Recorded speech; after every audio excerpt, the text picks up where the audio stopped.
Halo teman-teman, kami dari kelompok 4 ingin menampilkan sebuah video yaitu ragam ciri teks akademik yang beranggotakan saya Harun Al-Hashid, NIM M01191040. Halo, saya Nasifani, NIM M01191010. Nama saya Hanet Resti Antonita, NIM M01193030. Nama saya Hamid Muhammad Arzak, NIM M011950. Nama saya Rifka Anissa Nur Fitri, NIM M01191070. Saya Sabrina Srimulyani, NIM M01190076. Nama saya Salma Ika Aryani, NIM M011978. Saya Zelika Berlianti Wijaya dengan NIM M01191002. Halo teman-teman, kami dari kelompok 4 akan membahas lebih dalam mengenai beberapa ciri-ciri dari teks akademik. Sebelumnya, teman-teman udah tahu dong apa itu teks akademik? Yaps, bener. Jadi, teks akademik atau yang sering disebut dengan teks ilmiah adalah teks yang diperoleh dari hasil pengamatan, peninjauan, dan penelitian dalam bidang tertentu yang disusun menurut metode tertentu serta dapat dipertanggungjawabkan. Nah, teks akademik sendiri berwujud dalam berbagai jenis teks, di antaranya ulasan buku, proposal penelitian, laporan penelitian, laporan praktikum, artikel ilmiah, dan lain sebagainya. Ciri-ciri dari teks akademik diantaranya kesederhanaan dalam unsur kalimat, kepadatan informasi dalam kalimat, kepadatan kata-kata leksikal dalam kalimat, serta pemanfaatan nominalisasi dalam teks. Ciri-ciri dari teks akademik yang pertama yaitu kesederhanaan dalam struktur kalimat. Nah, kesederhanaan ini terlihat melalui penggunaan kalimat simpleks. Perbedaan antara kalimat simpleks dan kalimat kompleks tidak diukur dari panjang pendeknya suatu kalimat, tetapi dari jumlah aksi atau peristiwa yang dikandung.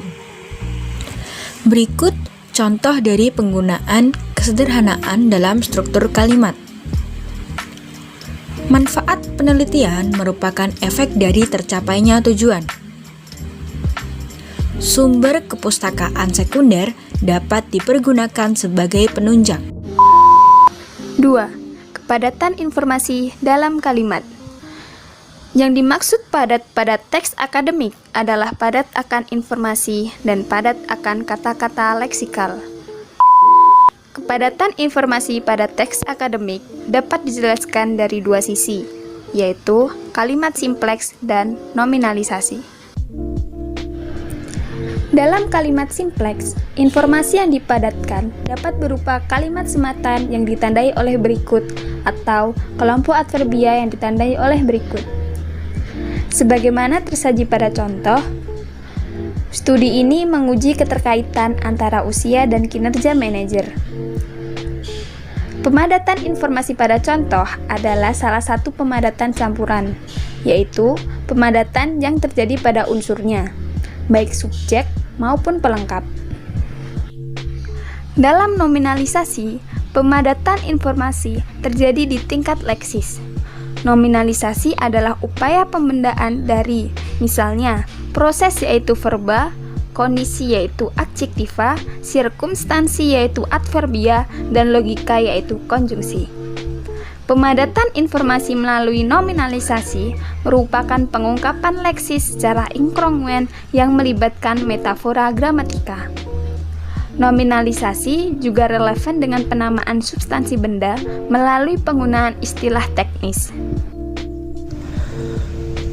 Padatan kata-kata leksikal dalam kalimat teks akademik lebih banyak mengandung kata leksikal atau kata isi dalam kurung nomina, verba predikator, adjektiva, dan adverbia tertentu daripada kata struktural dalam kurung konjungsi, kata sandang, preposisi, dan sebagainya.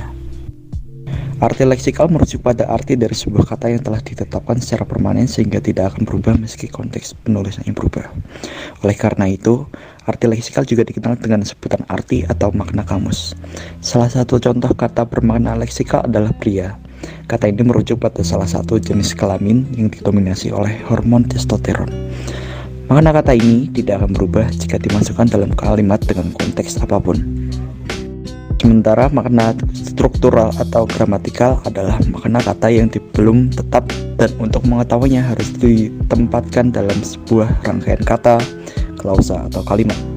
Salah satu contoh kata bermakna struktural adalah batu.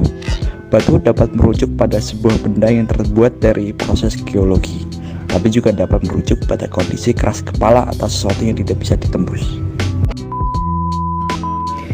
Yang keempat, pemanfaatan nominalisasi dalam teks akademik. Ditemukan bahwa dalam realisasi leksis pada teks-teks akademik yang dicontohkan nominalisasi digunakan untuk memadatkan informasi.